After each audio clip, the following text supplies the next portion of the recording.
ஆசிரியர் தேர்வு வாரியம் ரீஎடிட் ஆப்ஷன் சொல்லிட்டு இப்போ கொடுத்துருக்காங்கன்னு நம்ம நேற்று வீடியோ போட்டிருந்தோம். எடுத்ததெல்லாம் எடிட் பண்ணலாம் அப்படின்னு பார்த்தீங்கன்னா, லிஸ்ட் ஆஃப் இதில் வந்து நீங்கள் மேக்ஸிமம் நிறைய விஷயத்தை எடிட் பண்ணலான்றதுக்கான ஆப்ஷன் கொடுத்துட்டாங்க. நீங்கள் ஏதாவது தவறு செஞ்சுருந்தீங்க வச்சுருந்தீங்கன்னா நீங்கள் இதை வந்து இப்போ எடிட் பண்ணிக்கலாம். ஆர்ட்ஸ் டிஆர்பியை பொறுத்தளவு நீங்கள் இப்போ உங்களோட லாகின் ஐடி யூசர் நேம் பாஸ்வேர்டை போட்டு உள்ளே போனோடனே இப்படி தான் வரும். Re-edit application, view application, change password, status completed. சில சமயம் நெட்வொர்க் இஷ்யூ இருக்குது, இல்லை ஏதாவது ஒரு பிரச்சனை இருக்குது அப்படின்னா, இப்போ நீங்கள் ரீஎடிட் ஆப்ஷன், ரீஎடிட் அப்ளிகேஷன் சொல்லிட்டு இருக்குது பார்த்தீங்களா, இதை நீங்கள் கிளிக் பண்ணிங்கன்னா இந்த ரீஎடிட்டில் இருக்கிற ப்ராசஸ்க்கு உள்ள மெசேஜஸ் உங்களுக்கு கொடுத்துருவாங்க. இல்லை நெட்வொர்க் இஷ்யூ இருந்தால் எப்படிங்கிறத நான் அது உங்களுக்கு சொல்கிறேன். ரீஎடிட் அப்ளிகேஷனை இப்போ டேரெக்டாக கிளிக் பண்ணி என்ன வருது பார்க்கலாம் அப்படின்னு பார்த்தீங்கன்னா, டைரெக்டாக இப்படி ஒரு விண்டோ ஓப்பன் ஆகும். முக்கியமான அறிவிப்பு அப்படின்னு சொல்லிட்டு, இந்த டிஆர்பி அறிவிக்கையில் தங்களால் நீங்கள் எந்த தேதியில் நீங்கள் கிளிக் பண்ணிங்களோ அன்று சமர்ப்பிட்ட இனவெளி அந்த அப்ளிகேஷனில் கூட உரிமை கோருவதற்கான விவரங்களை, தங்களால் அளிக்கப்பட்ட விவரங்களை தாங்கள் திருத்தம் மாற்றம் செய்ய தேர்வு செய்துள்ளீர்கள்.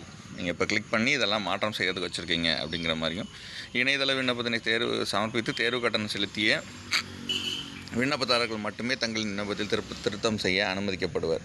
ஃபீஸ் கட்டினவங்க மட்டும்தான் இதில் நீங்கள் அனுமதிக்கப்படுவீர்கள் அப்படிங்கிறதையும் இதில் சொல்லிட்டாங்க. விண்ணப்பதாரர்கள் தங்கள் விவரங்களை திருத்தம் செய்து அதுக்கு பிறகு புதுப்பித்தவுடன் கடைசி பக்கத்தில் அதாவது சப்மிட் பொத்தானை அழுத்தி விண்ணப்பத்தில் செய்யப்பட்ட திருத்தங்களை உறுதி செய்ய வேண்டும். அவ்வாறு நீங்கள் செய்யலைன்னா ஏற்கனவே நீங்கள் மாற்றங்கள் திருத்தங்கள் நீங்கள் எது செஞ்சாலும் அதை ஏற்றுக்கொள்ளப்பட மாட்டாது. சப்மிட்டு தான் இருக்கும். கடைசியில் சப்மிட் அப்படின்னு ஒரு வார்த்தை இருக்கும்.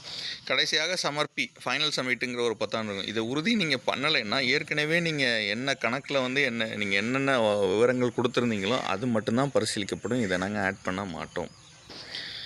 விண்ணப்பதாரர்கள் தங்கள் விண்ணப்பங்களில் மாற்றங்களை செய்து விண்ணப்பத்தினை சமர்ப்பித்த பிறகு வேறு எந்த மாற்றமும், இப்போ நீங்கள் ஒரு தடவை இதெல்லாம் ஃபுல்லாக செக் பண்ணிவிட்டு அப்படின்னு சொல்லிட்டு சப்மிட்டை கொடுத்துட்டிங்கன்னா இதுக்கப்புறம் நீங்கள் எந்த மாற்றத்தையும் பண்ண முடியாது.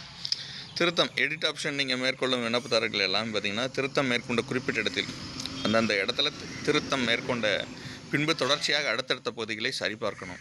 ஏன்னா சில ஃபீல்டில் நீங்கள் செய்யும்போது மற்ற பகுதியில் மாற்றம் செய்ய வேண்டிய விஷயங்கள் அவசியமாகிடும். இப்போ மேலே வந்து நிறைய பேர் வந்து தேவையில்லாமல் லாகின் கிளிக் பண்ணிவிட்டு டக்குன்னு எடுத்த உடனே அப்ளிகேஷன் நிறைய பேருக்கு என்ன ஆச்சுன்னா, ரீசெண்டாக தெரிஞ்சவங்களுக்கு வந்ததை சொல்லிடுறேன். உள்ளே ஃபஸ்ட் எடுத்தோடனே கிளிக் பண்ணுவாங்க, ஆர்ட்ஸ் அண்ட் சயின்ஸ் காலேஜுன்னு இருக்கும். அதை கிளிக் பண்ணாங்கன்னா அடுத்த இருக்கிற பிஎட் அந்த எஜுகேஷன் காலேஜுக்குள்ளது ஆப்ஷன் அதுவாகவே கிளிக் பண்ணிக்கும். இதை கிளிக் பண்ணிங்கன்னா நீங்கள் அதை கிளிக் பண்ணிக்கும்.